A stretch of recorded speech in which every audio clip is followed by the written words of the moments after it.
The grace of our Lord Jesus Christ and the love of God and the fellowship of the Holy Spirit be with you all, now and forevermore. I would like to bring greetings from the Karnataka Central Diocese, where they will be able to bring in consciousness, awareness about our contribution to the Mother Earth.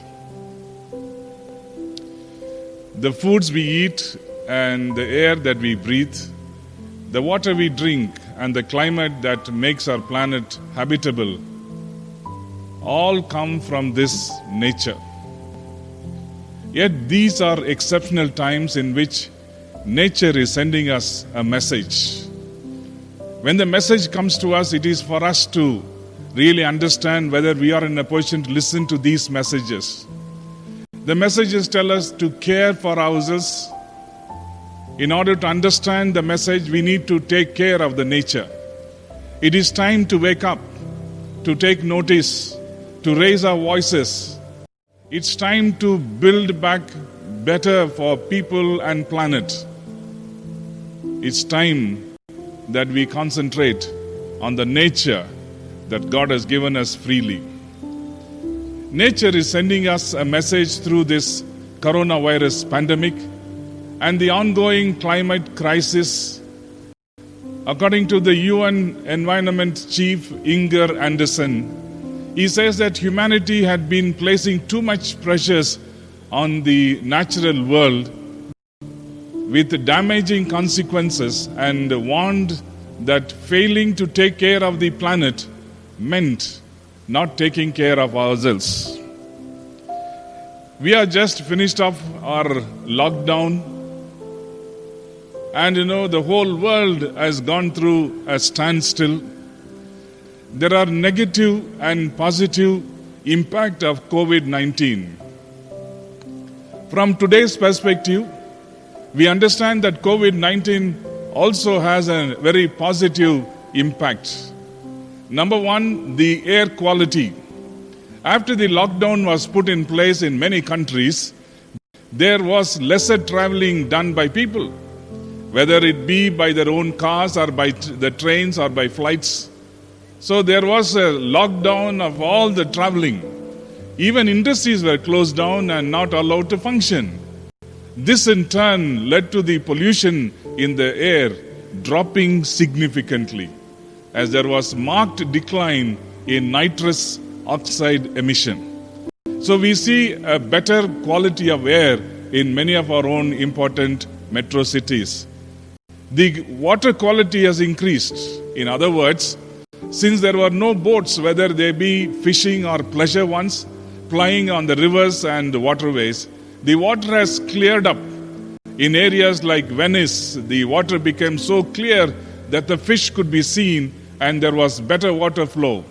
No doubt, because of the lesser human footfall, even the oceans are recovering and marine life is thriving.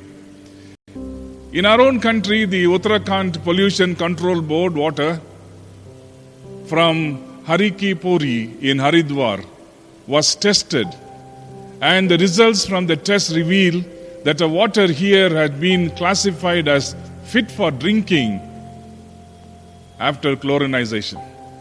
For the first time in decades, this was a positive effect of COVID-19. There was also an effect on the wildlife. Again, where fish is concerned, the lockdown has seen a decline in fishing, which means that the fish biomasses will increase after overfishing almost depleted it. Apart from that, animals have been spotted moving about freely when once they would not dare to go out. Even sea turtles have been spotted returning to areas they once avoided to lay their eggs. Critically endangered species were found in South Asian rivers.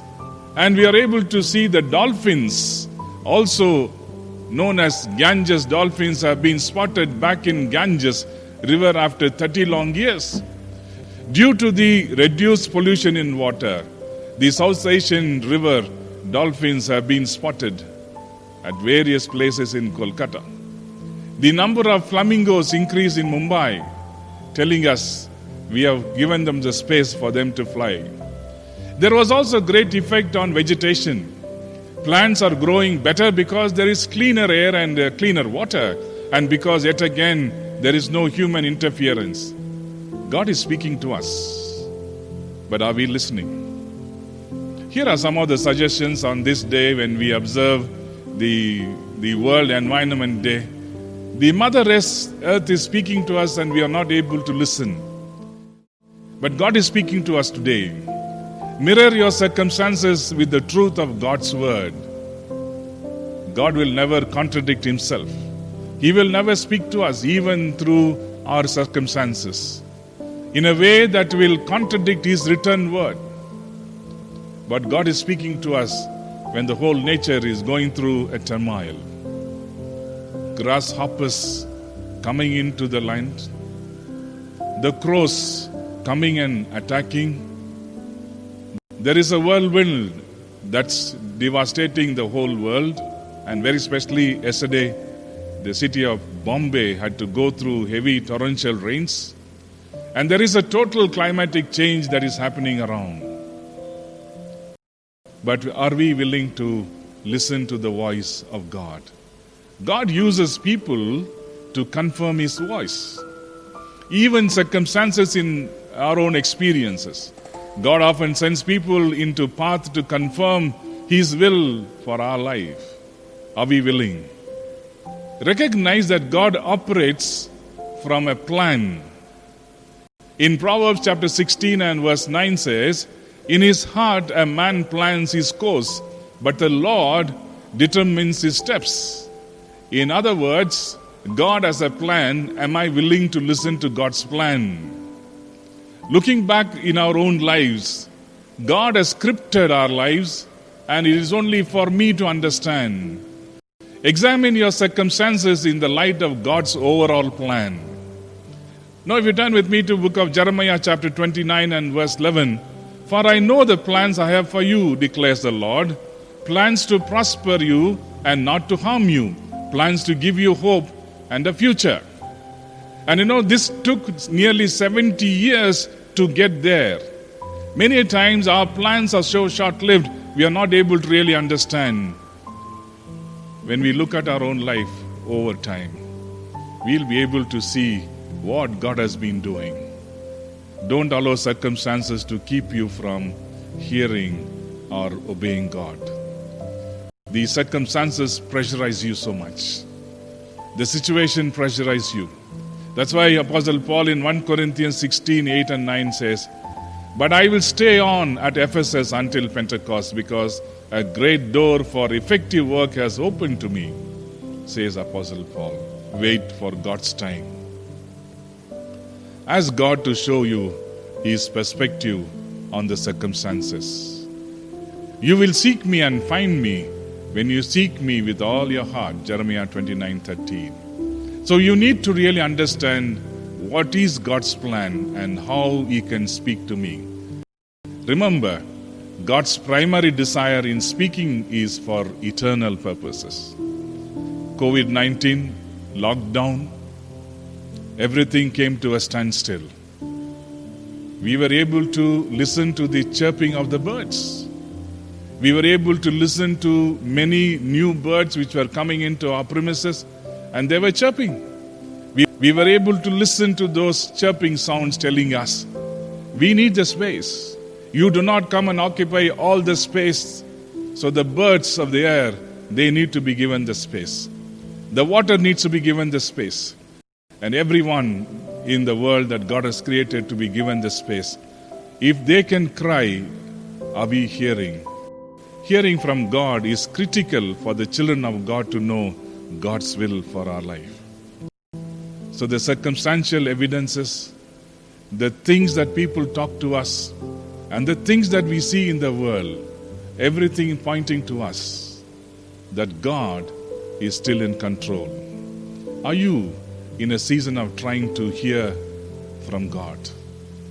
God is speaking to us through various means. If only, as a believer, If only I can listen to God, things can change.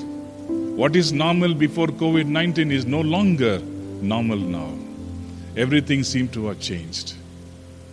So this year, as we take control of the various things that is polluting the world, that we might be conscious of the air, of the water, of the resources that God has given to us, that we will not plunder the earth, but we will be able to keep something for the future generation. God bless you, and I'm sure that this pandemic situation will be over, and we'll be able to rise high, taking into consideration the Mother Earth, the nature that God has given to us. God bless you.